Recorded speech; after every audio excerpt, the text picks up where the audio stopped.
Happy Friday, everyone. I'm Nuria. And I'm Frank.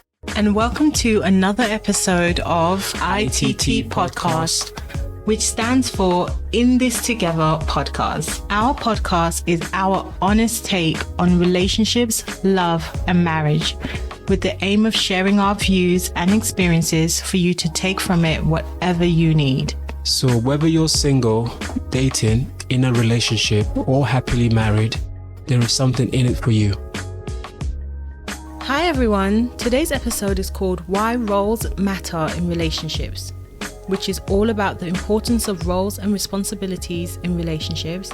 To cover this, we'll be talking about how roles and attitudes to roles in relationships have changed over the last 50 years or so, the way society has influenced this change, the impact this change has had on relationships and on society as a whole.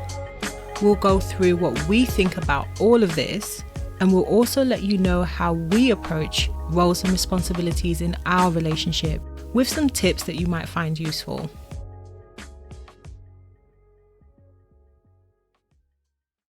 So, we wanted to cover this topic early in our first season because we feel like it's the natural next step. The last couple of episodes, we've talked about why we think marriage is worth it and how to view and appreciate each other within a marriage or a relationship. So it makes sense for us to go into how to actually navigate being in a committed relationship where you're kind of merging day-to-day life with your plans and desires for the future and your expectations of each other. In This Together is all about relationships. And we think some of the reasons people struggle to maintain a relationship is disagreements. In fact, it's not just what we think. The most recent statistics from the Office of National Statistics in the UK found that unreasonable behaviour was the most common reason for females petitioning for divorce in 2021. It accounted for 48.1% of applicants. For males, the most common reasons for divorce were also unreasonable behaviour or 2-year separation, which was probably due to unreasonable behaviour anyway, which both accounted for 34% of the applications. So unreasonable behaviour is a pretty broad category to cite for divorce, and many people might think, well, I'm sure that includes adultery and, cheating on your partner and stuff, but that's not actually true because adultery is a category in its own right that you can file for divorce in the UK. So it's unreasonable behaviour, separation, adultery, and desertion. And so adultery is actually not the top leading reason, with only 14% filing under adultery and the majority of it being unreasonable behaviour, which leads me to kind of conclude that most of that unreasonable behaviour is down to disagreements between couples, and these tend to stem from day-to-day life things like roles, chores, responsibilities, finances, and your expectation of your partner's behaviour and them falling short of those expectations. And so this episode is quite important to us because it's us kind of addressing one of the main reasons why married couples will divorce or why relationships will fizzle out before they even get to marriage. So Frank, roles and responsibilities is like a big thing for you as well in relationships. Why does this episode mean so much to you? It matters to establish roles and responsibilities in a relationship or a marriage because you need to set a process in place. You need to put a process in place. You set a strategy for how you're going to progress that relationship. And once you have that in place, you know your role, I know my role, I know what I need to do, and you know what you need to do. And I think that's really, really important. Yeah. So we can get things done and we can kind of just live together harmoniously. Which will avoid arguments and disagreement. And divorcing for unreasonable behaviour. Yeah, that's right. Yeah, cool. So that's why we're talking about this topic today. So guys, you need to just bear with Frank today because he's not feeling 100%. Tell everybody how you're feeling because we want our podcast to be genuine. We just want to talk, right? We don't want this to be too contrived. And I guess sometimes that's the issue. It's like how much of behind the scenes do we kind of let you in on? But I feel like we need to just be open and tell you Frank's not feeling well, but he's still himself. Yeah, I'm not 100%. I'm about 40%, but hopefully, I'll be back to my to my best next week. So sorry, guys. No, but you're still... I know, I'm trying my best, but yeah, I do feel like crap though. Really? Yeah. But this is for you guys, okay? So that's what this is what I'm doing this, yeah? And this is your topic, like roles and responsibilities. Yeah, this is very important to me because I do feel like having the right structure in place and having a good strategy in place makes a huge difference. Yeah. Yeah.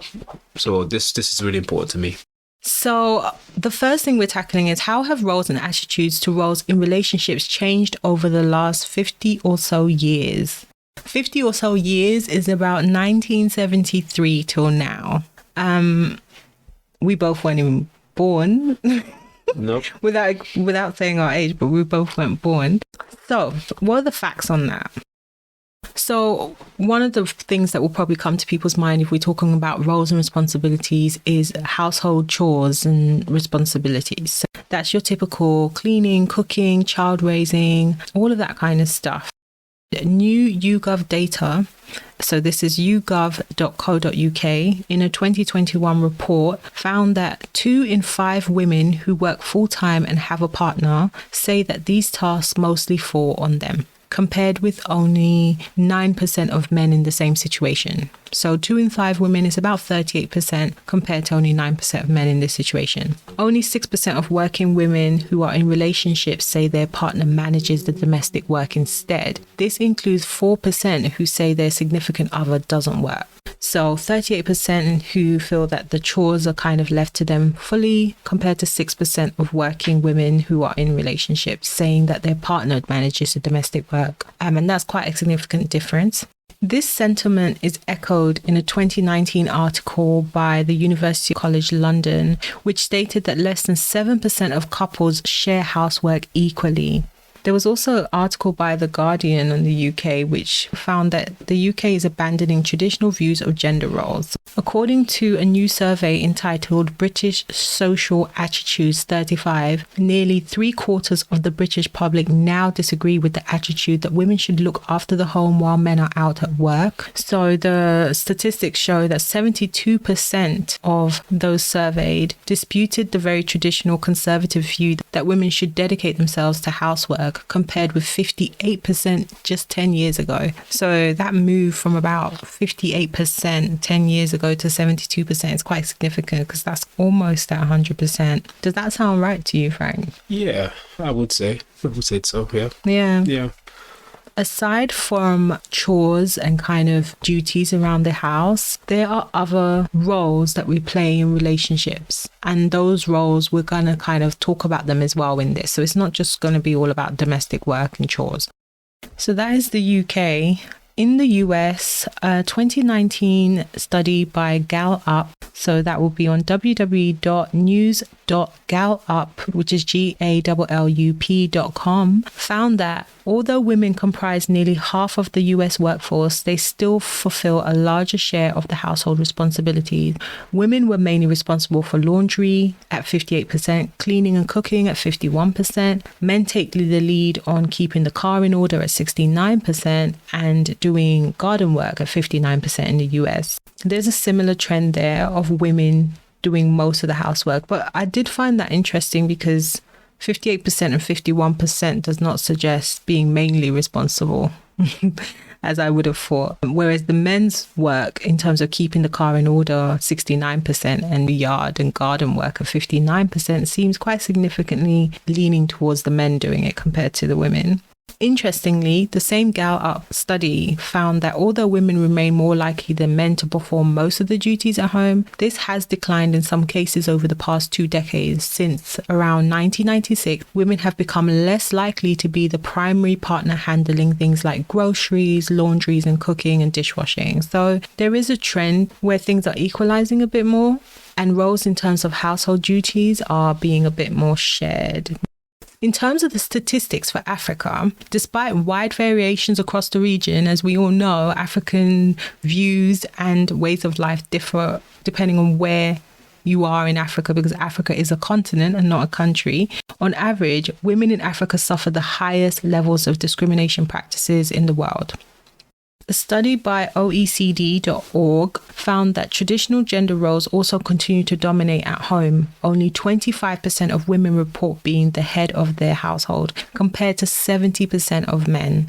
That's not unexpected in Africa, being that tradition is plays a bigger factor there. Such norms uphold unequal distributions of unpaid care work, which in turn have a negative impact on women's participation in the labor force. Women in Africa do 4 times more work, but this is normally unpaid and domestic work than men. This is more than the global average as well. So women in Africa are working really hard, but they're not paid for that work, and it's not really recognized because of traditional gender roles. Yeah. Now, I don't want to kind of paint Africa with this kind of judgment lens of being like, oh, they're doing all this work and they're not being recognized for it, because there's so many nuances to that. And a lot of it is tradition, and it's not something where every woman in that situation feels hard done by. Yeah. And it's not a case where every man in that situation is mistreating the woman he's with. That's right. But these are just the facts. These are just the stats. So that's kind of the statistics. Yeah, it's quite a lot to take in. Yeah. So in answering the question, how have roles and attitudes to roles and relationships changed over the last 50 or so years? There's a move towards equality, but it's probably not as speedy a move as people might think. You know, there's still that kind of expectation for women to do most of the chores and kind of take care of the household. Yeah. And there is still that kind of pressure for men to go out and work and lead. Yeah. And that's more evident in Africa than anywhere else. Yeah. Yeah. And that's because of the tradition. Yeah. Yeah. But I think there's other factors too as well. It's probably not just tradition as well. Not just the tradition, religion, but also things like the setup in Africa. Yeah. Because people live much more communally. Yeah. And depending on the region as well. There are some poorer regions where, the women are heavily involved or heavily relied upon the man. So that's dynamics a bit slightly different. But and opportunities. Many countries in Africa at the moment are struggling with employment. People are coming out of university or with qualifications, but there's not always jobs to go to. No. So there's already that kind of struggle for work. And so that if the men are kind of struggling for work, how are the women even going to jump into the workforce? And that's a good point. Yeah. So it's a lot of there's a lot of factors. It's a whole different it's a different kind of struggle. Yeah, it is. And it's a whole different podcast. Yeah. So, but we're not gonna dive too deep into that. Yeah. How have roles and attitudes to roles and relationships changed over the last 50 years in how you see things? The way I see things, I think they've changed a lot. I think they've changed for the better, because I think there are more women in the workforce, and I think women brings a specific skills to the workforce, to the job that people do nowadays. So I think it's an improvement. 50 years ago, you have women doing administrative jobs. That was either an admin or you were at home. Now it's wider than that. They do varied types of jobs. So I think it's very, very important that we've now progressed from that stage to now. We've come a long way. We've made progress. Do you see it as progress? I see it as progress. Don't get me wrong. There's a lot more to do, but I see it as progress. I think as a society we are getting there. We need to do a lot more, because I still believe, even when you look at the roles women play at home, it's still an expectation that a woman's role is in the house. And I would say most, but some men would argue that women should not be working, they should be at home. I wouldn't say most, I would say some men. I think we men, I would see us as progressive. I would say a lot of men as progressive. A lot of men will want women to work and whatnot, but But then again, it depends on the relationship, depends on the individual, depends on the couple. Some couple, you have certain agreements that your wife stays at home. But we'll get into that. Yeah. How do you feel roles have changed over the last 50 years? I think that they've changed only in that women go out to work, and then there's some men that are quite progressive and they try to understand that women have a lot on their plate, and so those men are very kind of supportive of their wives in helping, and some of them are even more supportive in that they kind of equalize it and kind of do just as much and sometimes even more. But like the statistics say, it's still significantly low. The numbers are really low. only 6% of women to say that their partners do more. Yeah, it's disappointing. It's a bit, disappointing figure, yeah. But it's not, I mean, it is to each their own, but it is disappointing in the fact that women are working. Yeah, exactly. Women are working. So if they are working, then it feels like it should be a 50-50. Yeah, at least. At least. But I understand that there's other factors in this. There's other factors to this, because you talk about things like who's best suited to do certain things and things like that. But it's interesting, right? But even when you factor those things in, it should still be close to a 50-50 split. Yeah, close on. Because, in the US, it seems to be. I mean, the statistics were like 51%, 58% saying that they do more. I mean, I don't know. They do more, but 58 is not far from 50%. No. So I don't know. Maybe I think the difference was a bit more significant in the UK studies, but I think that they've changed in that women are expected to do more of men's role. But I don't think men are expected to do women's role as much. So I think the move has been to the point where women are kind of like, it's very normal for women to work, and they want to work, most of them, but it's very normal and very expected. But that hasn't kind of equalized over to men being normal and expected of them to kind of... But does it feel... sometimes it kind of feels like women have pushed to do more of what men are doing, right? And in doing that, men have not recognized that and take on some of the things women are doing. True.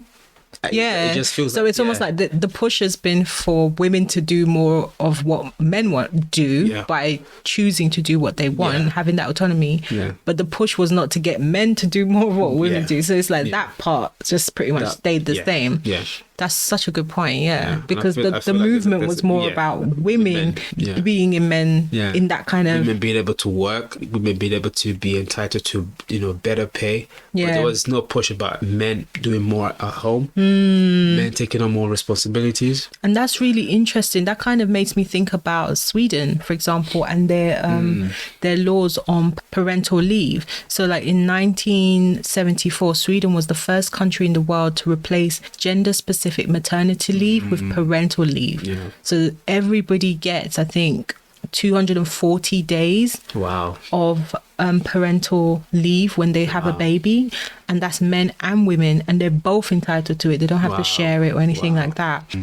If you're a single parent, you can choose to have the whole 480 days, so you kind of put it together. But essentially in Sweden there is that, it's much more equal, so they take that leave and they're much more involved in the child rearing and the early stages. There would be if that's available to them. So Sweden kind of did that push that you're talking about, to kind of, it's not just about women being in the workforce, but there was also a push for men to have the same rights as mothers and kind of have that same level of parental leave after the birth. Yeah, because I remember when we had our first child, being at work, the automatic thing was, oh, your wife was gonna take the maternity leave. Your wife's gonna be at home. It's expected that the woman is the one that's at home.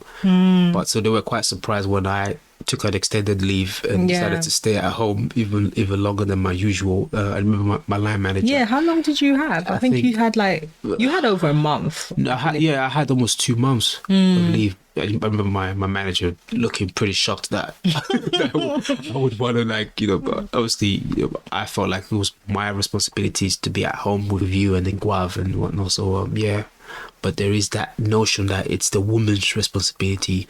The man doesn't have to take, even the 2 weeks that we were entitled to back then, a lot of men did not take the 2 weeks, which was quite surprising.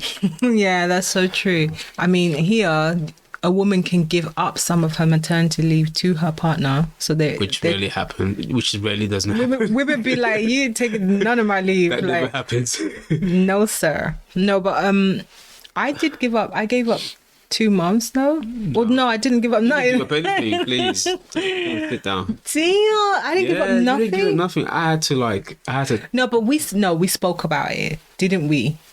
we spoke about whether or not I should give up some of my You're leaves. like, no, you're not. No, I it was like, wasn't. I'm gonna take more that leave wasn't then. the reason.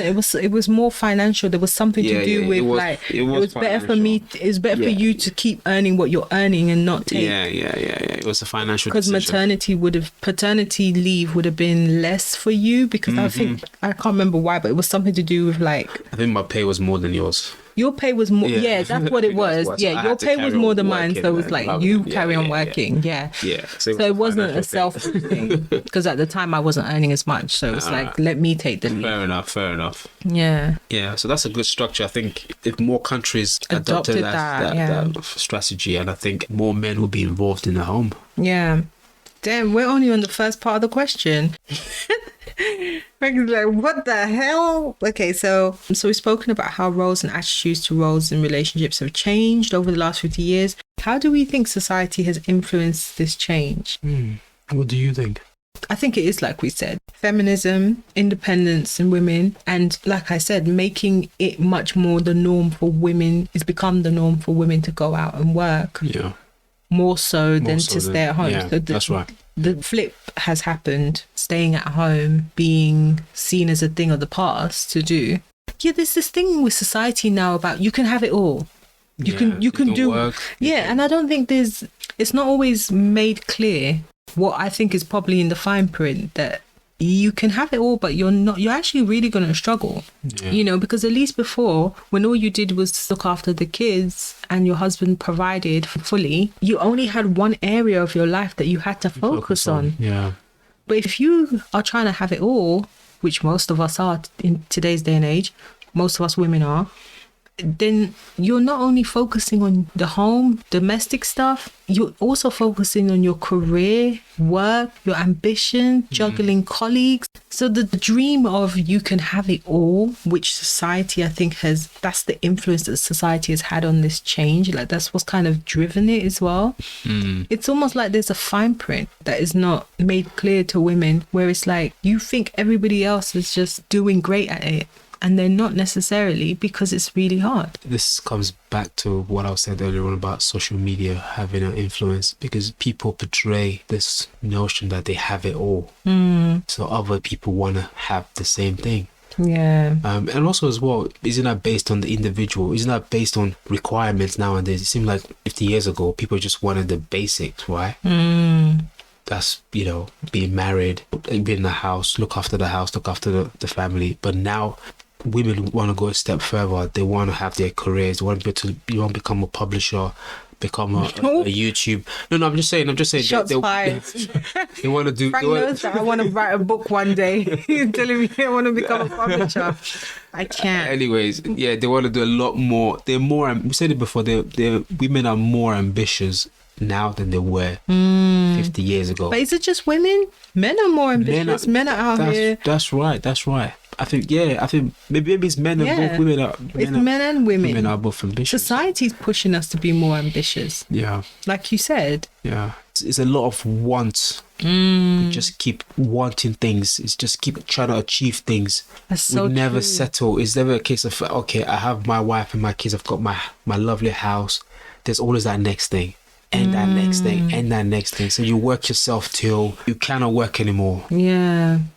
And we were talking about this the other day, people want second homes. Yeah. People want to be landlords. Yeah. Like we talk about buying a second home, or we have ambitions, and sometimes we really question ourselves, like, should we do this? Should we? It is our ambition. It's what we want to do. But there's financial reasons. Is it necessary? Really?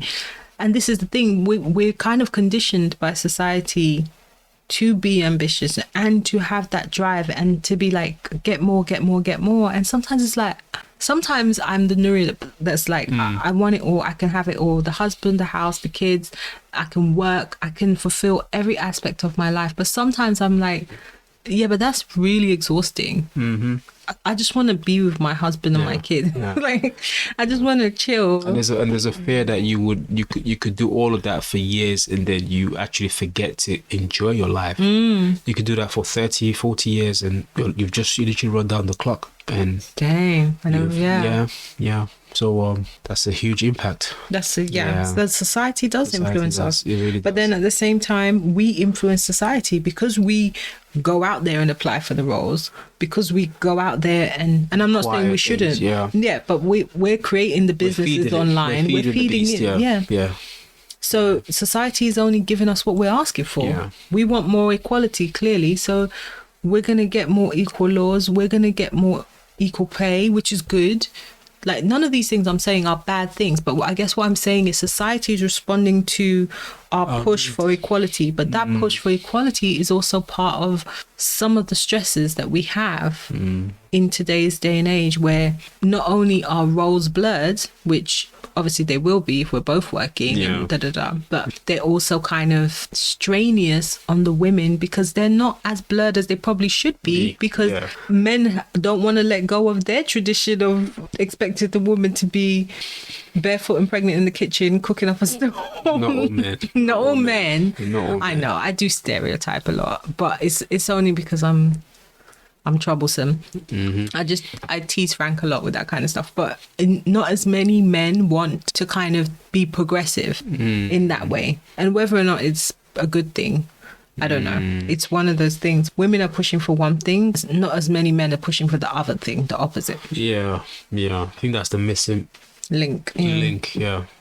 So in saying all that, why do we personally think roles are important in relationships? Because this whole podcast is about the importance of roles and responsibility in relationships and why roles matter in relationships. So how do you feel about roles in relationships personally? I think roles are important, and I think they are needed, and I think they need to be established from the get-go. It can form a part of an approach to how you do things, or strategy, a plan, but you need to have a plan in place. And if you get into a relationship and you do not have the roles and responsibilities established, all you're going to get is chaos. Because you have two different personalities living together or trying to coexist, both wanting different things, both having different ways of doing the same thing.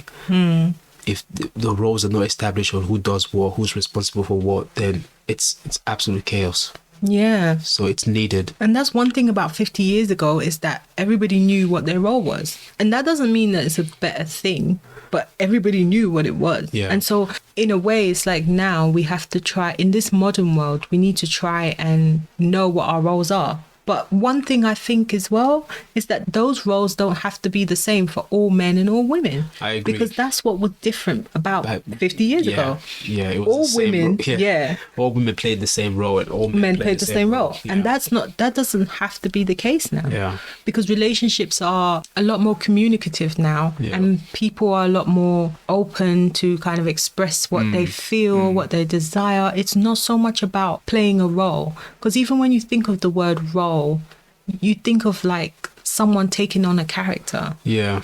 And you're just performing your role. It does sound like, yeah. And it's like, that's how it was in the past. I am the wife, I'm going to play the role of a wife. Yeah. And I'm the husband, I'm going to play my role. Yeah. Whereas nowadays, people are a lot more individualistic. They kind of think a lot more about, they're kind of a lot more open about who they are, and understand that they have different sides to them. Yeah. And so they don't have to just play one role. They can be all things at the same time, but they just need to. I agree with that. But I must point out that we're not saying that people 50 years ago were not individualistic. It was just that that's what society needed them to be. Yeah. So I can imagine there would have been men who would have wanted to be at home while looking after the kids and whatnot, but the society will not allow them to do that. Yeah. And I mean, this is 50 years ago, but if you're talking 100 years ago, like 1923, now you really understand, like 100 years ago, it didn't even matter really what you thought about the role you're supposed to play. You just played your role. It's almost like you were born to play that role. Specific Whereas function. I think by this 1973, we already had birth control pills for women. There was a lot of independence already for women. That whole hippie movement, love and freedom and do what you want kind of energy. So by the 70s, it was kind of normal for women to be in the workplace. It was starting. I think it was starting to to kick in a little bit. I think before then it was a bit more of the same as before. Like it was just like, you know, the 1950s housewife and stuff like that. But yeah, so we both recognize that it's important to establish roles in relationships because it's needed for structure. It's needed for structure, yeah. You need structure in everything you do. And I think one of the things about relationships today is people kind of wander aimlessly into relationships. Yeah. And then they don't know how they got there. And then once they're there, it's kind of like they just take every day as it comes. Yeah. And just see where it goes. Yeah. And you only really sit down and talk about things like roles and relationships when things get serious. When things go wrong. Yes. Yeah. When things go wrong. Yeah. Yeah. Because it's like you kind of assume the other person thinks of things the way you think of things, or you're just ready to kind of fight your corner. Yeah. I think when you're a man and you meet a woman, there is this expectation that she looks after the home, and then you are the person responsible for looking after the family in terms of like you're the provider, you work and whatnot. So that's the expectation. Is that how every man goes into a relationship? Do you think? Some men are in that mindset, but what messes that up is the woman works as well, so that throws everything out of balance. So it becomes a case of, okay, she works, I work. Then rather than use the initiative to sit down and discuss the roles and responsibilities and say, okay, well, you work and I work, we've got 10 things that we need to do in this house. How do we split it? They expect the woman to do all of it. Yeah. Because they're all like house related. It's like, well, it's not my fault she works. Yeah. I didn't tell her to work. Yeah. You get that sometimes that. Sometimes they will probably even expect the woman to work. Because if the woman turned around and was like, oh, by the way, I'm just not going to work, I don't think a lot of men will be like, okay, that's fine. But that's why it's important, because when you're having discussions about roles and responsibilities, you will find that those type of questions will be addressed in terms of like, are we both working? Yeah. You know, am I going to be a stay-at-home mom or am I going to be a stay-at-home dad? Who does what? What do you want? What do you want? Yeah. Because I've always said my dream is for Nure to not work, to be chilling at home while I look after her and the kids. Because Nure is a great mom. This is just me ranting off. You know, a little promotion for Nuria. Oh, whatever. Picking up Nuria. No, we're going to edit that out. Yeah. But yeah. We have to be real. You have to define the roles and responsibilities pretty much earlier on. In any relationship, like before you get to the marriage part of it, like it has to be defined, because you will be dating someone for years, have a set expectations, and then when you get married, if it doesn't happen that way, then the arguments are already there. The issues arise, because like Frank said, his dream is for me to stay at home and be looking after the kids while he works, but that's not my dream. Like I remember when we had our son, our first child, I was at home for 9 months, wasn't I? Almost 10 months. I did 10 months maternity leave. You know, salary wise we were fine, we could manage it, and I thought I was just gonna love being at home and being a stay-at-home mum, but I did not love it at all. I didn't love it. I just felt like there was just one side of me that was activated, and all the other side of me was just dormant. It destroys the creative part of you. My creative side. I didn't feel fulfilled. I'm quite academic. I love, well, you all get the gist. Like, I love all that kind of stuff, and I'm career driven and stuff as well. So I felt really like stifled a bit, even though I loved being at home with my son. But it wasn't easy. I felt like I wanted to do that and do the career side of me, because that's like a big part of me. But that wasn't easy either, because then it's a lot more stress. Yeah. Anyway, that's TMI. That's a lot. Too much info. But in saying that, so we know that it's important to establish it. So in your view, is it too early to define roles and responsibilities before marriage? No, I think you have to. I mean, did we even do it? I think that's one of the things that we've had to kind of do within our marriage, because I think we knew what each other's views were. Frank is looking very like, I agree with that. I think we did. We did, but did we really? Did we really? We did not sit down, pen and paper out, and start writing that. Write it down. That's your role. This is my role. No, we didn't do that, but it's almost like an organic thing. And it happened in a way that it felt natural. Because you knew what I wanted, and I knew what you wanted. Exactly. And we normally, because we communicated so well, we worked on our communication a lot. We were able to communicate to each other what we would want the other person to do more of. So that's true. I think we actually did. What am I talking about? We progressed through our relationship. We were able to define our roles and responsibilities throughout the years. I know, because we were together for like 8 years before we got married. So we had lots of conversations about what we're going to do when we have kids. Who's going to do what. But we didn't do it in that kind of strength and weakness of You're not early morning person. Oh God, tell the world. No, I'm just saying. I knew that straight. So in my head, I knew that. Right, I'm gonna be getting the kids ready. You're not saying. I knew that from years ago, from 10 years ago. I knew that. Why are you making me sound like I wake up at 12 p.m.? No, Can you please just rectify this? Okay, she doesn't wake up at 12 p.m., but she wakes up pretty late. Oh, come on. Okay, now you're going to have to just explain, what do you mean when you say Nuri is not a morning person? Nuri is not a morning person because she's not a morning person. What more is to say to that? What do you mean by that? I'm the one that wake up early in the morning. I'm an early person, so 5 o'clock I'm up and whatnot. Sometimes 6. Sometimes 6. Not 5. Yeah, well, 5, 6. Look at him trying to sound like one of those. He's trying to sound like one of those entrepreneurs. Is like, I wake up 5 o'clock in the morning and do 200 push-ups. Well, maybe not 200 push-ups, but I do 20 push-ups. But yeah, I do wake up. Come on, babe. Yeah, you wake up around 6. Okay. We established it from jump that you like your sleeping. I like my early mornings. And why do I like my sleeping? Because I sleep late. Yeah. You're a night owl. So, all I'm saying is that it's all about getting to know each other. This is why it's important when you're with someone for a long time before getting married. But we're not going to go into They're going to be like, how are you going to be married to a girl that's waking up? But I don't wake up that late. Let me just clarify. Frank wakes up ridiculous hours. 5 a.m., 6 a.m., stuff like that. I wake up like 8 a.m. By 7:30, 8 a.m., I'm awake. Even on the weekend. So don't try it, okay? I'm not... No comment. Frank, don't. You're actually going to make no it seem comment. Don't want to upset the... Wow. No. Okay, let's get serious now. Yeah, I wake up too early. Nora wakes up at a reasonable time. We'll leave it at that, yeah?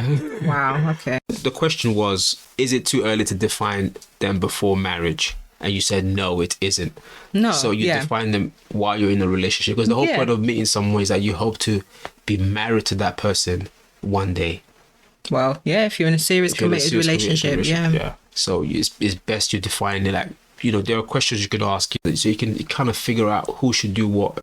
What do you need to consider when deciding what the roles and responsibilities are?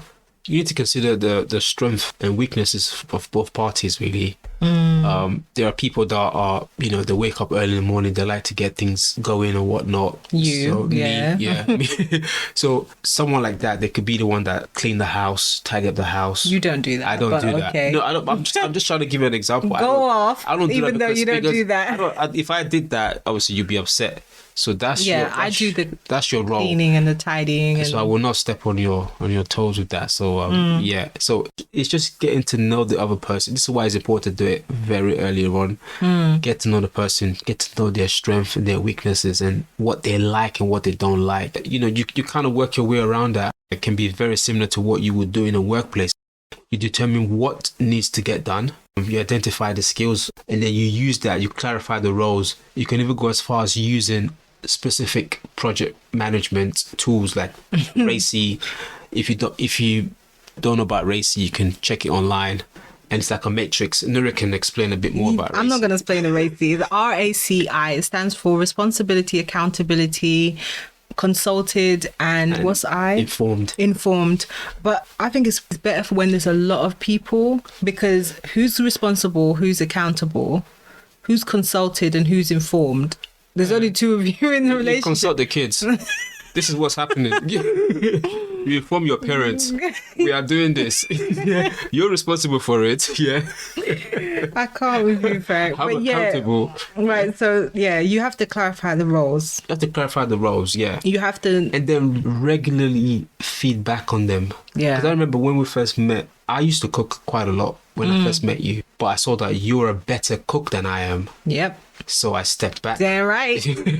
I stepped right back. You stepped all the way back. I know, maybe a bit too far back. Yeah. Frank doesn't cook. Like, let's just put that out there. I do. No, Frank. I'm not. I do cook. You're not gonna try that. I do cook. You're not gonna try that. I make the kids lunch. Frank will make their pasta. breakfast. 10 minutes of pasta. He will warm the milk in the microwave and put cereal. Wow. But you don't cook. You do not cook at all in this house. Just boil me out there like that. No, I'm not boiling you out. But that's not your role. You don't cook. Yeah, and another thing as well. Look at something like driving. Yeah. You're a better driver than I am. Yeah.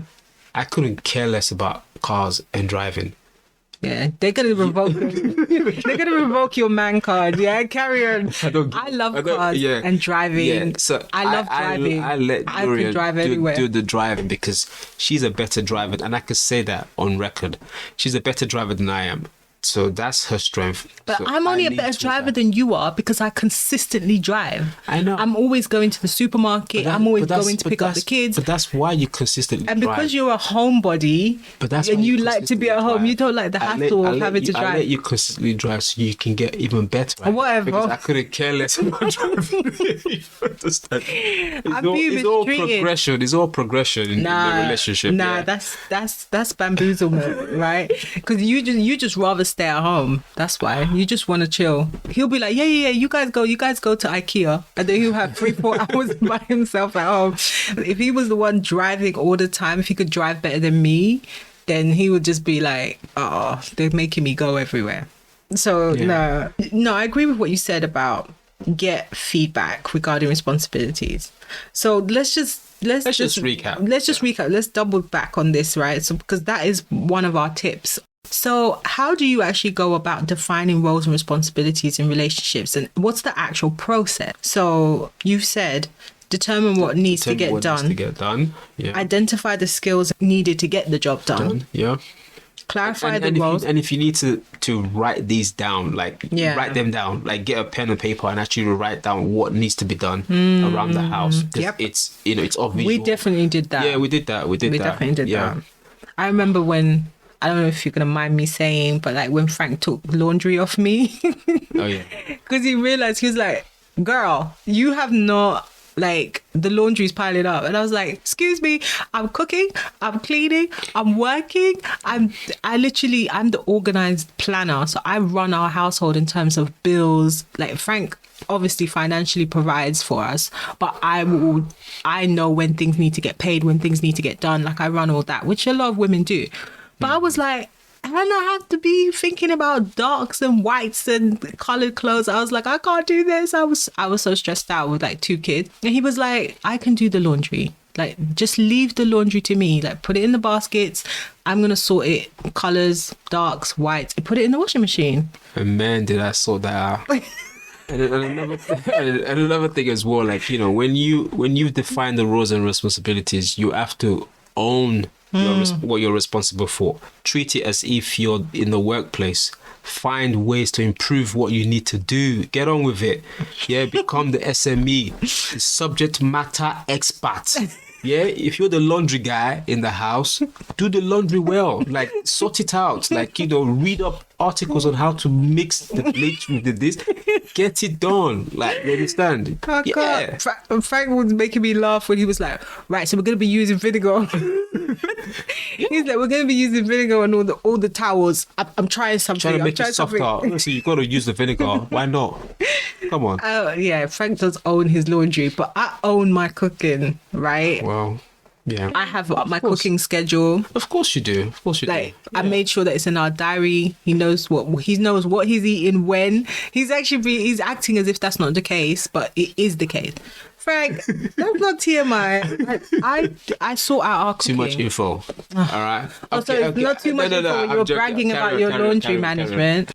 On a real, like, I love cooking, I enjoy cooking, and because of that I try new recipes, and at the same time I have like a cooking schedule for us, which rolls very structured. Very structured. Yeah, rolls on like a 4-week cycle, because I want it to feel like something that's organized for the house. And that's what I mean by taking ownership of it, taking owning it and improving in it, because over time it wasn't always like that. No. But over time, Yeah, it wasn't. You've improved on it. Now you've got it right. And that's because our roles are so clear. Yeah. You know? Yeah. Our roles are so clear that I know that I want to be the best when it comes to cooking for the family. Mm-hmm. But I always say, you know, the washing machine is washing the clothes while I'm standing there for 4 hours cooking. So it's a little bit different, but still. So there's another gas that's cooking their food.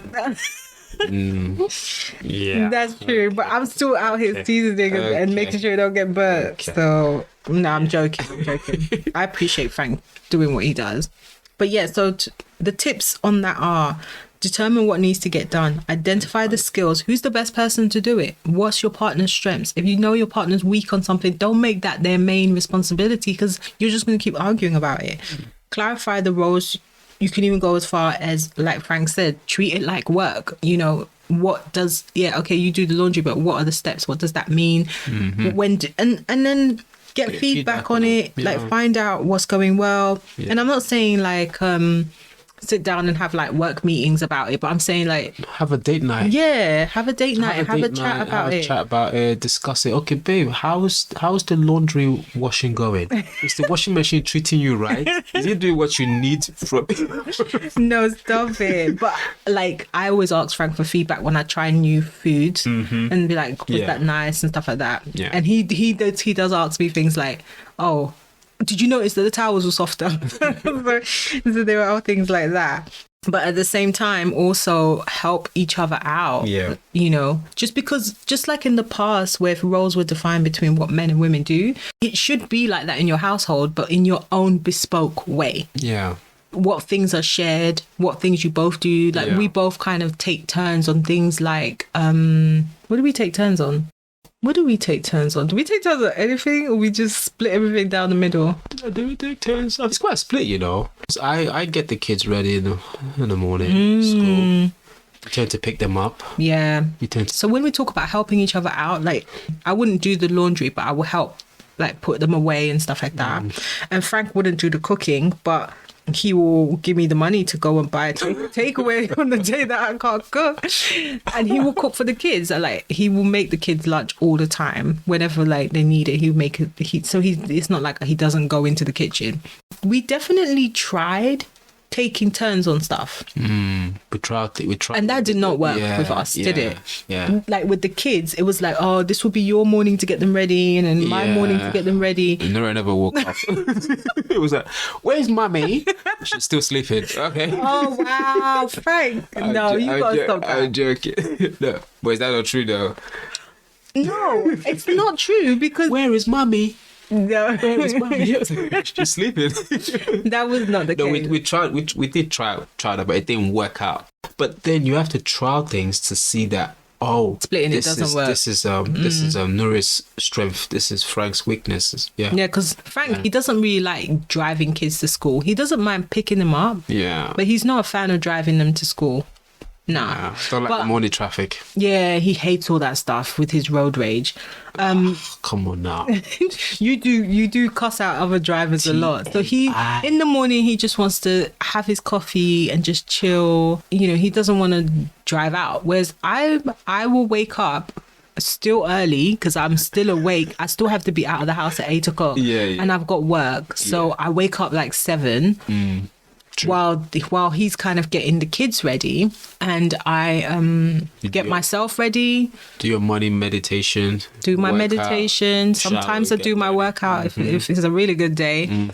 I get ready and I get ready for work, because when I come back, it's like I've got to go straight into work. Yeah. And so when I take the kids to school, Frank will be at home getting himself ready, having his tea, chilling, getting ready for work. So it worked out for us in that way, because the kids don't play with Frank when it comes to getting ready in the morning. Like, Daddy does not play. So they'll brush, they'll wash, they'll dress, they'll have breakfast, they'll be ready to go. I come downstairs and like do their hair and stuff like that. And then we're out the door and he's chilling, you know? Yeah, and that works perfectly. But most men will be like, you do what? I know. Well, do what? Get the kids ready. Yeah. Of course. Of course. It's one of the best part of being a father, really. Get the kids ready. They enjoy it. They ask for daddy, get us ready. So yeah. And in the weekends, I get them ready. Not every weekend, but in the weekend, it's a lot more fluid. It's not as daddy gets them ready all the time. So, but it's literally what works for you. And it's all trial and error kind of thing. You just got to test it out and see.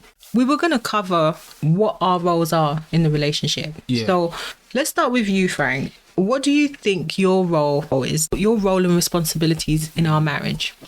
As a husband and a father, I believe my role is to provide financially and emotionally. When I talk about obviously financially, we get the financial part of it, work my socks off to ensure that my family has everything that they need. But emotionally, I'm talking about emotional with my wife and emotional with my kids. Because the way I see things, I see it as, in a family, you have two sets of relationship. You have one relationship where it's like just you, the fact, your wife and the kids, but then there's a separate aspect of it. Me and you, we have our own relationship. Yeah. Myself and the kids, we have our own relationship. I have a relationship with them. So if you're not around, we've got a vibe. Yeah. Yeah, we're doing our own thing. They know how they interact with me differently than they do with you. Yeah. So I have to be present. I have to be there, present at all times to ensure that dad is around, dad is there if they need anything. So for me, I feel like that's the core. And for you, I have to be there for you emotionally, whatever you need. Because I'm an emotional wreck. You're an emotional wreck. So I need to put you together, staple you together. No, I'm joking. I'm not that bad. No, you're not. But I have to. It's kind of like I see it as a dual role. My relationship with the kids is separate from my relationship with you, as my wife. Do you understand? So that's. Let me challenge you a bit there on provider, because provider men are out here declaring their providerness, and it's like, okay, so I know the answer to this. I'm sure I know what you would say, but what do you think makes you more of a provider than me? If I choose to work and I also work, or is that even a thing? Are you more of a provider than me? Like, I don't think I'm more of a provider than you because you work. I think you're also a provider, but I think for my type of provision to the marriage is I bring more of a leadership to the marriage. Yeah.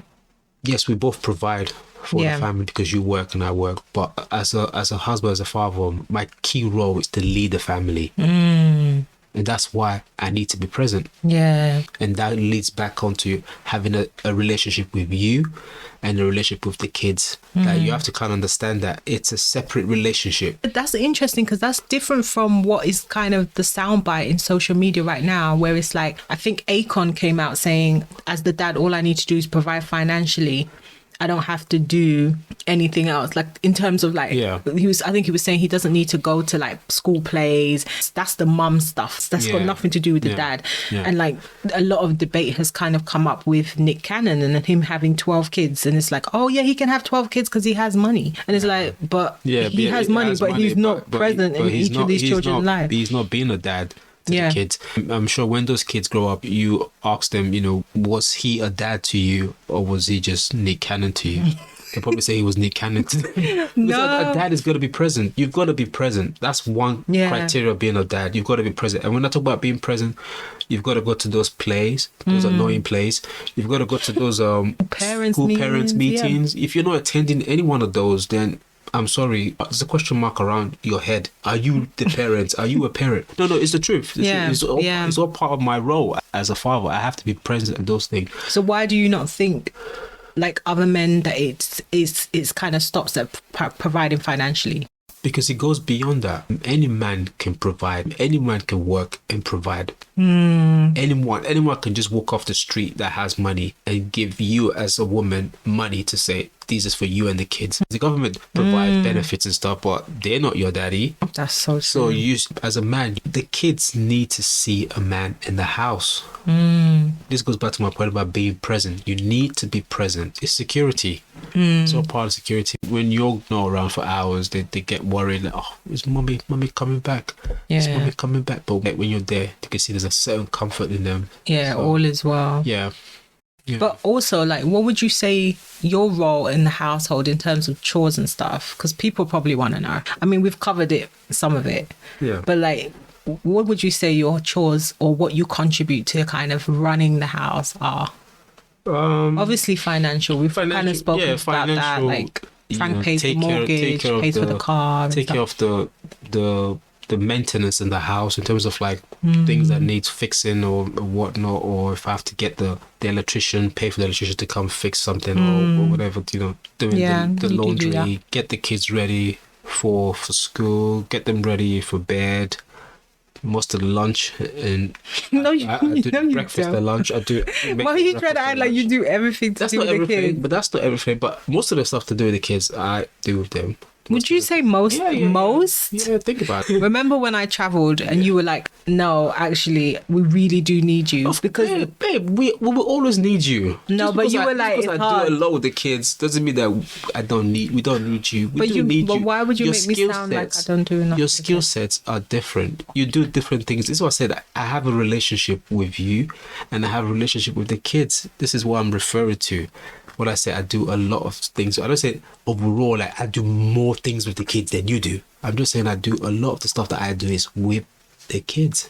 Whereas I do a lot of the stuff with the kids, like taking them shopping. Exactly. I take them out all the time. Yes. I do a lot of the kind of school-related stuff, all of that. Yeah. It's only on school days that I don't. I don't deal with them in the morning. All the man stuff, all the gardening and all the weeding out stuff. The bins. The usual, Yeah. So what about you, Nuria? What would you say is your core role as the mummy of the house? The mommy of the house. So I think my core role in the family is the structure. I deal with all our financial management. So I know what needs to be paid by when.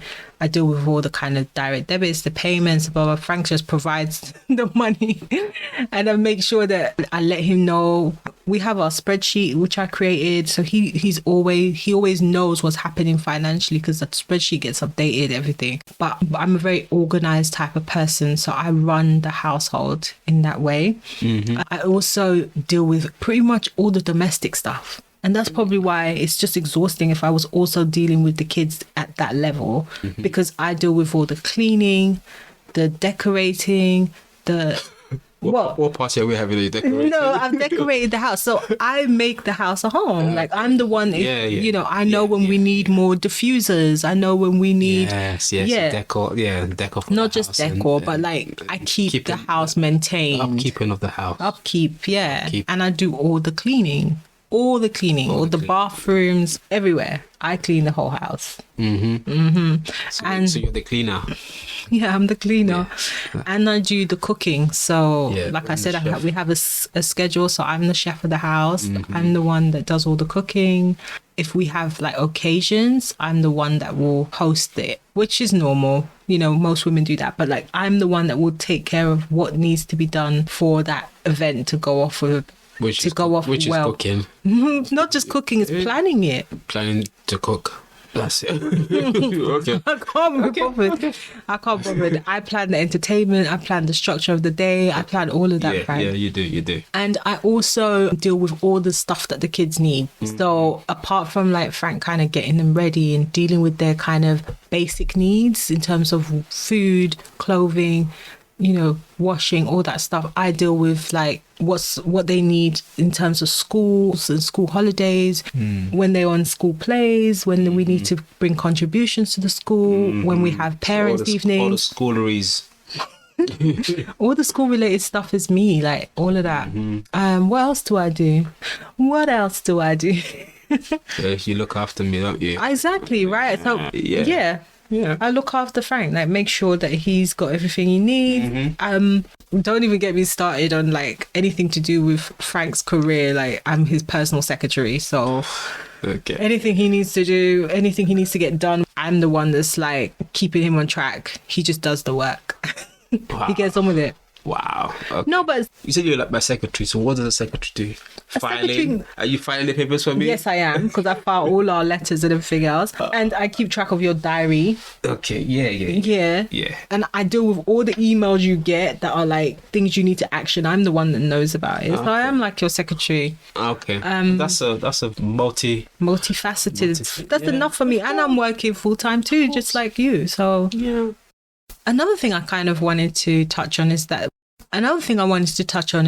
when we speak about kind of defining what we expect from each other, so roles, responsibilities, expectations, and one of the things that we did when we first got married on our honeymoon was we drafted a marriage agreement. Oh yes. Boy, that agreement. That agreement. The lawyer in me made sure that we used some time in our honeymoon to each write down in our own time and bring it together and put it in a marriage agreement, what we expect of each other. So that would, we can't sleep on that. That's quite important. We did that kind of defining very, very early on. Yeah, it's true. Like we got married, we went on honeymoon, 2-3 days later, and that was one of the first things we did on our honeymoon. And we signed that marriage agreement in 2013 with our expectations, and then we revised our marriage agreement in 2018, didn't we? That was the last time we revised it. It's due for another revision. Don't you dare! It's due for another review. I think some certain needs to be updated. I can't. Updated version 3. No, we need to. Yeah, we're supposed to review every couple of years. Right? Yeah, every few years. Yeah. So we the last time was 2018. 18 was when we reviewed it.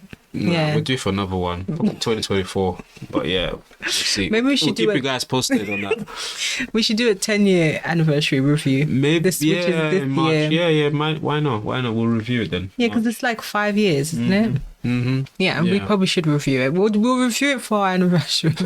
But yeah, so that's just an example of the kind of thing when we're talking about writing it down. We actually have that agreement filed away, and it's something that we can always refer to when the other person is really not doing what they're supposed to do, because is holding them accountable. Have we ever had to use it? Do we want to tell? Have we? Well, yeah, maybe we did at the early stage where communication was a bit of a nah. Yeah, communication was not communicating well.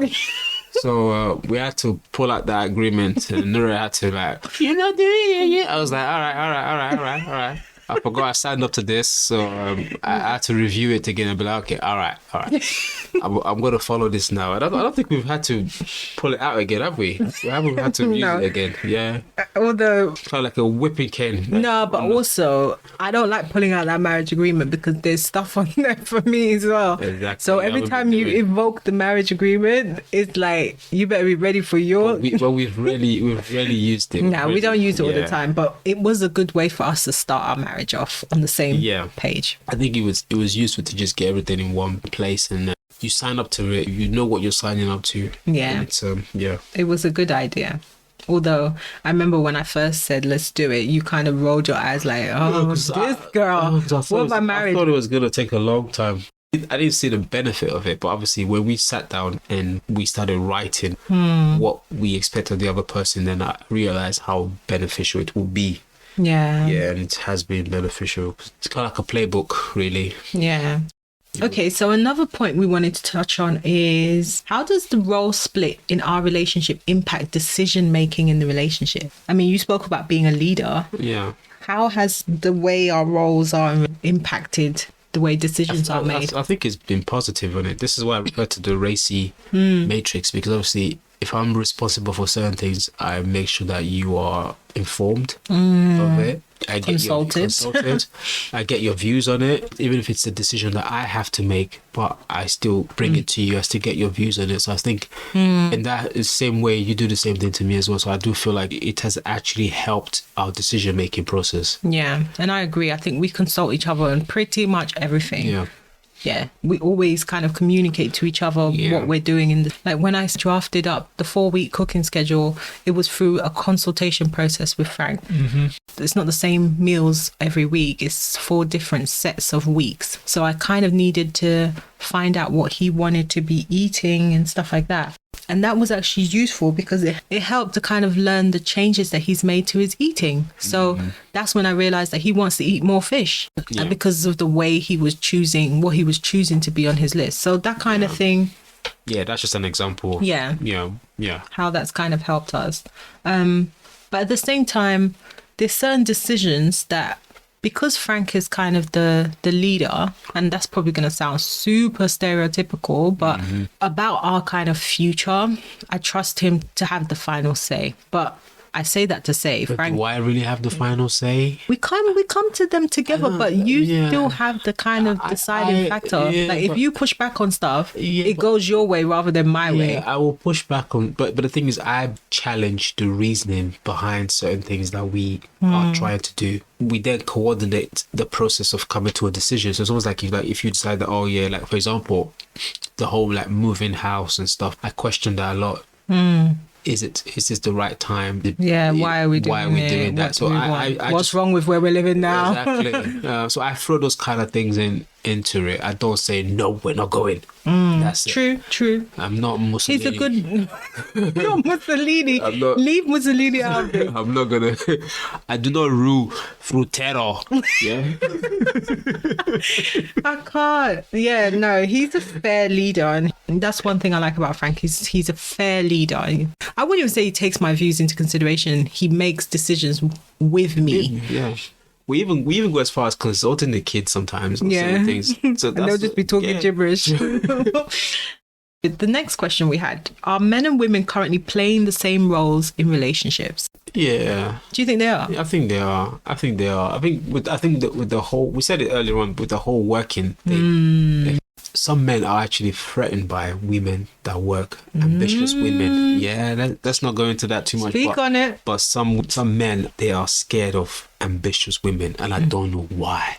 I just don't get it. Like, so that's because they probably of that traditional mindset that a woman's place is in the house. Yeah, but even if they had that traditional mindset, how does it hurt you to have a working woman? What if that's what she wants to do? Isn't that just beneficial? Because they want the woman to rely solely on them. They don't want the woman to have their own thing. They don't understand that the true benefit of being in a relationship is for the other person to have everything that they need. Everything that they and want. they still love you.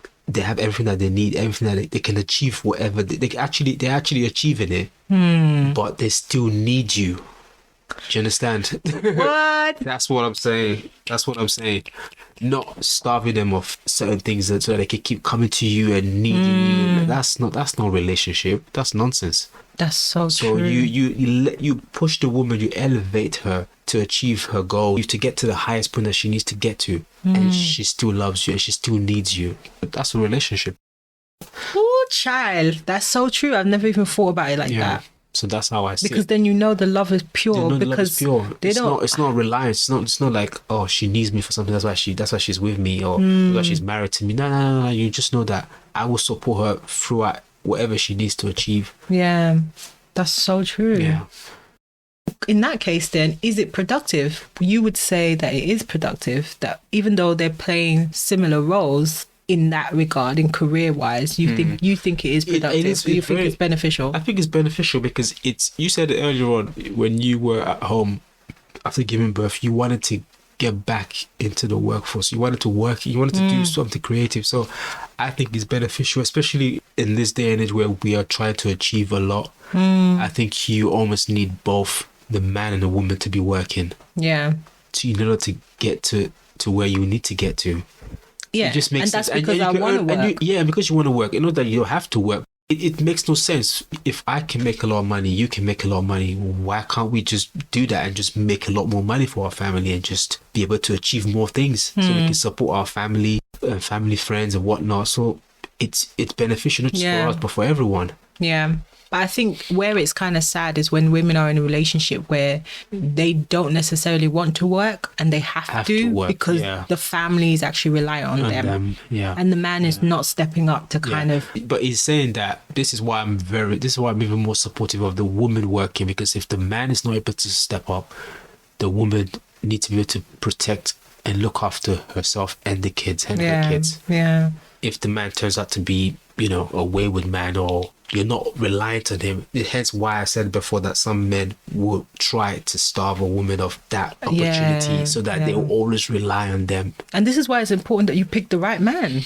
It is important. Because if you do want to stay at home and you do want a man that's going to look after you, then you're going to need a man that's of that mindset, not one that's trying to leech off of you. Yeah, exactly. So, and you need to make that clear from the get-go as well. If you're like, in 5 years' time and 10 years' time, I would want to be a stay-at. Well, when we start having kids, I want to make your plans. That's why it's good to plan early. So it's good to iron those kind of things out early in the relationship. Yeah. So true. So in saying that, would you say that men have passed their responsibilities on to women?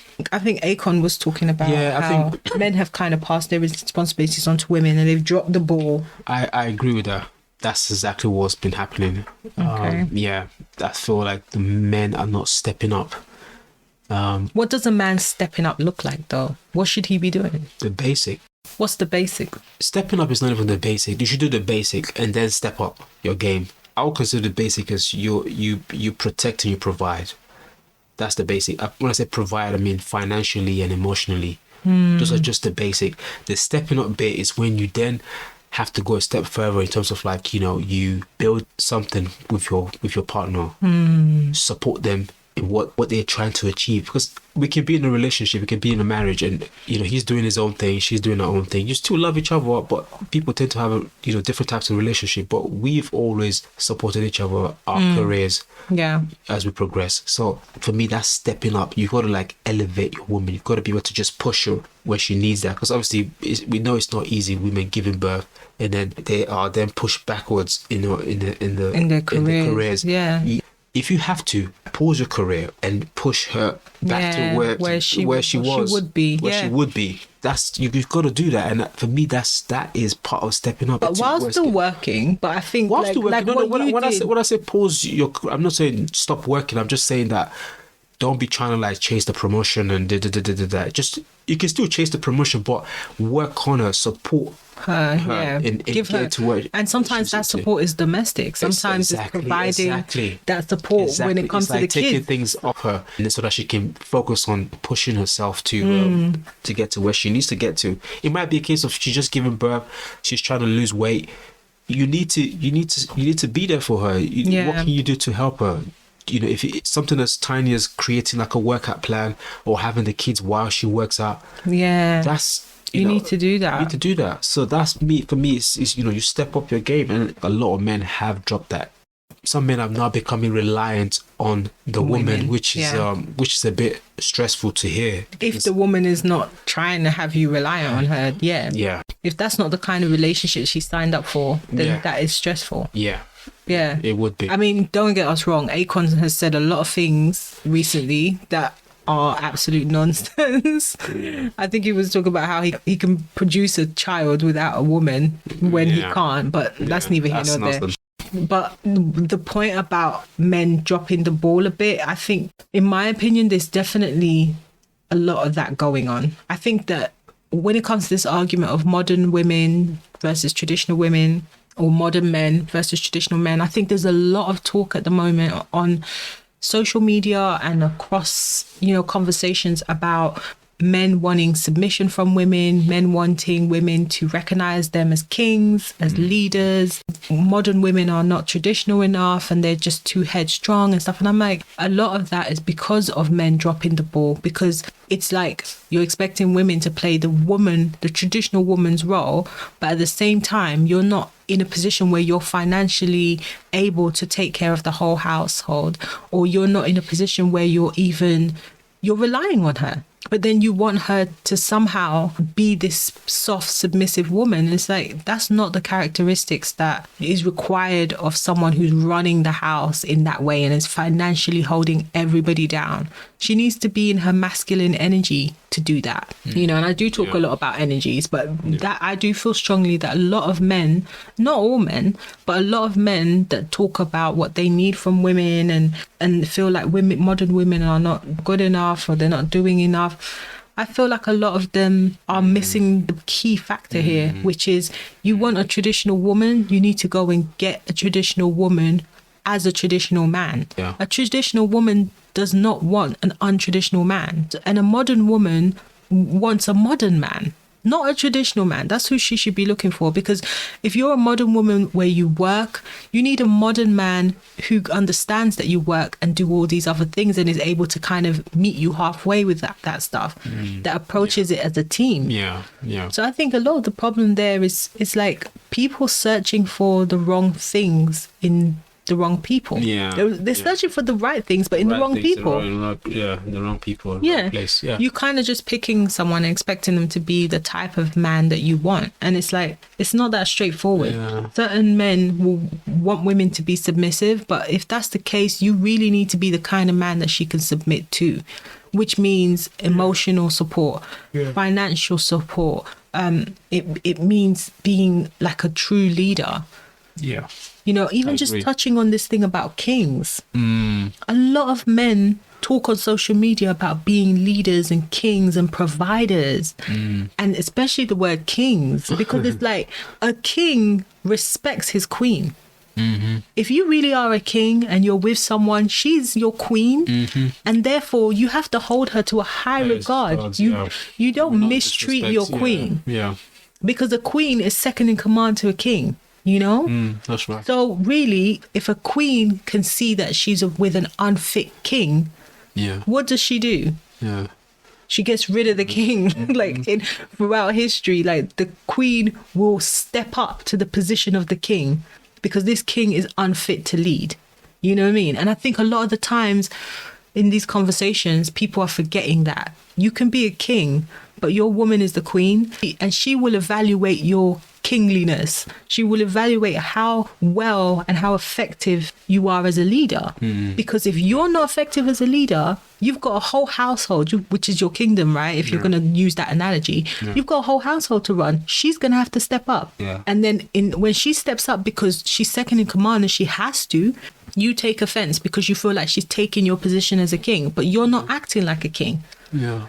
A king is supposed to be a leader, someone who consults the necessary people to make sure that the right decisions are made.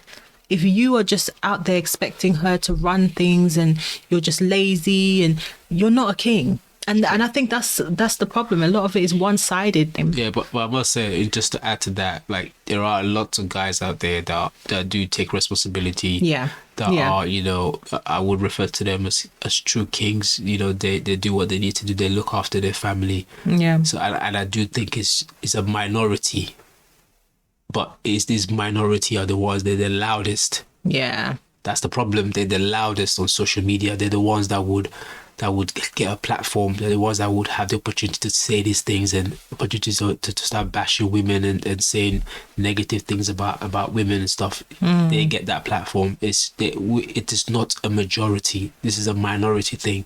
Yeah. But they're just the loudest. That's the problem. So That's we need why to you mute them.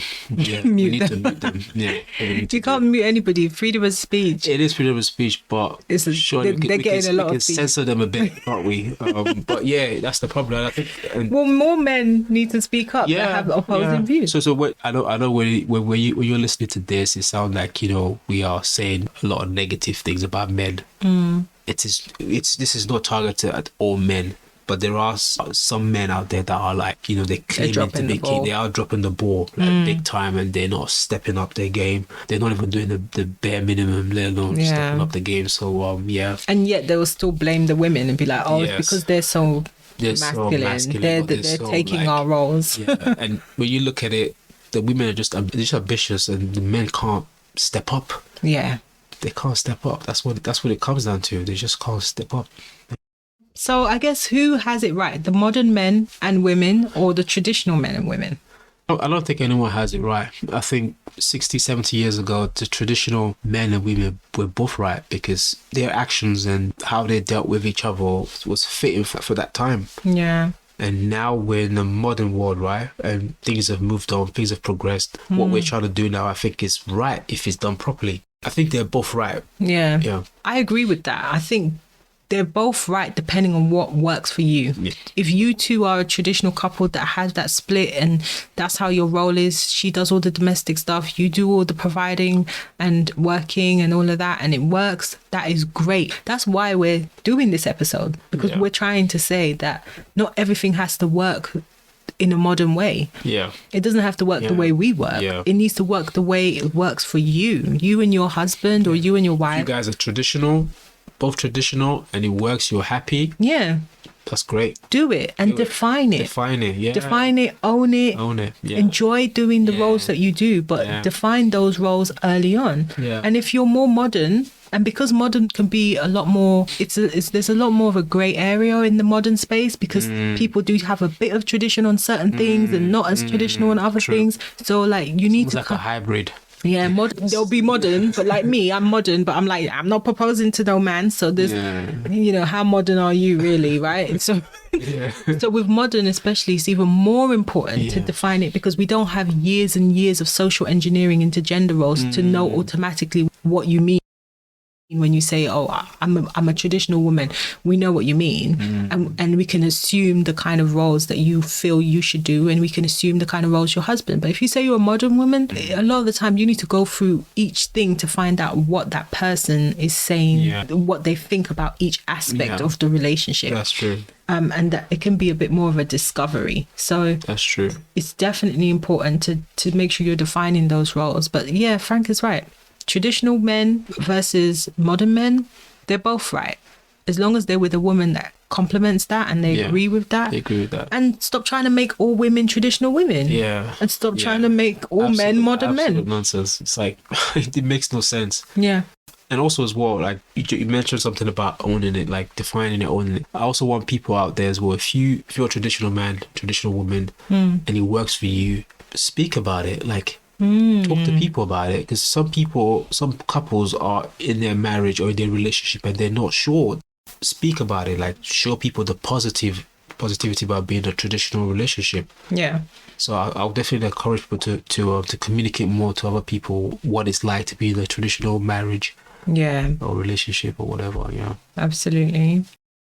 Okay, so the last thing is like a little question time for each of us. So I have a question for Frank, and he doesn't know what my question is.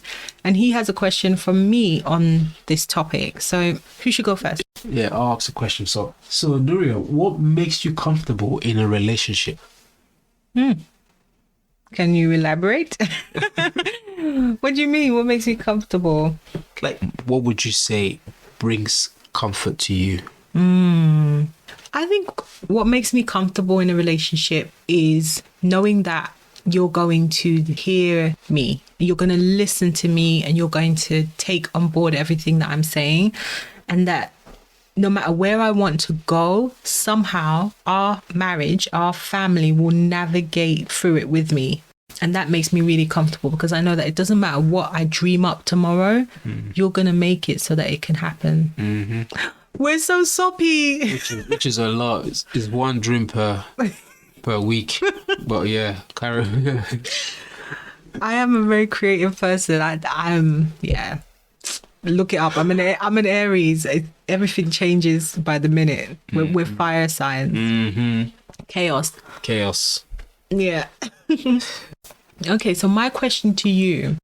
Although I know that you're very progressive and you really pro-feminism and equality of men and women, should I say, what's the hardest thing about being a man in a society where feminism is consistently on the rise and equality is becoming more and more the norm? Like, what's the hardest thing about being a man in that society?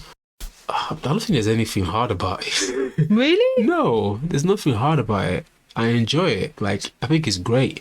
Yeah, I don't think there's anything hard about it. I never expected it. I know. You expected something else? No. I don't know. I thought you would have something like, but being a man in this society, like people talk about, to hear people talking about men like misogyny. And No. Because there is some truth to that. So whatever people are saying out there, I know that there is some truth to it, because I've seen how some men behave. So, yeah, bring it on. I'm very supportive of that. I don't think there's anything hard about it, because I'm comfortable with my skin. I'm comfortable being a man. I'm happily married. So I would say whatever changes is happening out there in the world, as long as people are progressing, as long as people are achieving things, as long as people are getting to where they need to get to in life, what's hard there? What is your own? What is my own? Yeah, I'll mind my own business. Yeah. So there's nothing hard about it. It's quite. I'll give you an example. Like, I think the more women that companies are having in a leadership role is actually changing companies. It's changing the dynamics of companies, and I've seen that change is working. With more women in higher position, there is a slight excitement to it, I would say. It's a different approach. Yeah. Definitely a different Something approach. new. It's refreshing, Yeah. I would say. Yeah. It's refreshing. So, yeah. I like that answer. I didn't expect that. I was actually interested to hear what you would say is difficult about it. Before I was going to complain. I thought you have something. So it's interesting that you're actually all for it. I mean, I've always known that about you, but yeah, that's really nice to hear as well as a woman. And trust me, I'm about feminism, and I do want women to have equal everything that they, anything that they want. We should have autonomy over our own lives, and we should be able to make our own decisions and not be stopped by society's norms or expectations of us. But at the same time, I want women, even in that feminist space, to be a lot more open to actually allowing women to pick things that may not be as feminist leaning. Yeah. Makes Because a lot of sense. being a woman to you doesn't have to be what feminism says it should be. Yeah. And you're not holding women back if you want to be a stay-at-home mum. Because feminism is about equality, and it's about freedom of choice. That's a really good point. The same way a man is not holding men back if he decides to be a stay-at-home dad. He doesn't have to carry the weight of all men on his shoulders to make that decision for himself. Exactly, yeah. And women shouldn't have to carry that either. It should be about equal freedom of choice. I agree. Yeah. Yeah. And right now, I'm not the kind of woman that wants to be a stay-at-home mum.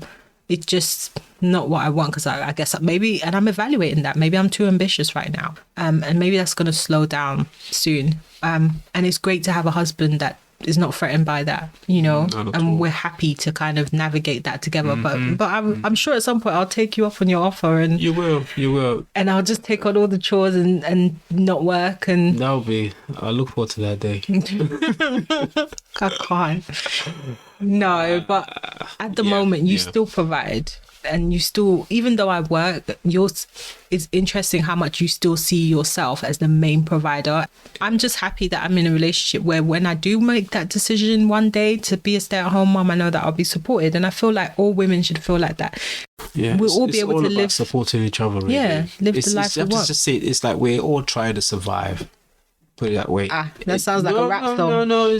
I'm not gonna drop any bars, but we are all trying to survive. I say that because when you're with your partner or your husband or your wife, you're in your own bubble. Yeah, and within that bubble, you have to be able to support each other. You have to be able to be there for each other. Yeah, no one else is gonna run that relationship or that marriage for you. You have to do it. You have to do it together. This is not he makes all the decision or she makes all the decisions. No, that will not end well. So we're in this together, really. Oh, yeah, in this together.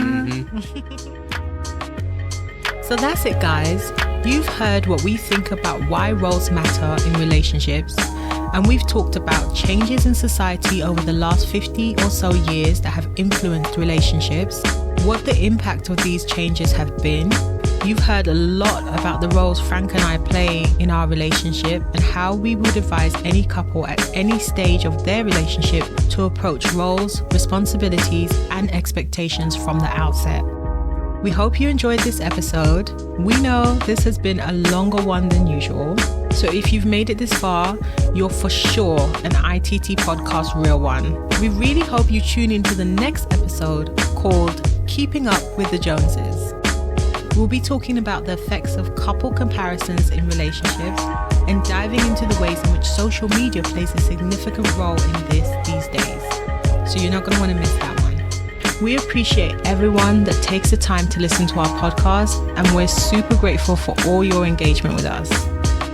And don't forget to email us any of your questions, comments, or dilemmas at itt.thepodcast @gmail.com.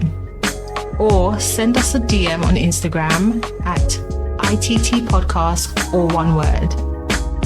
Thank you for hanging out with us, and we'll speak to you on the next one. Bye.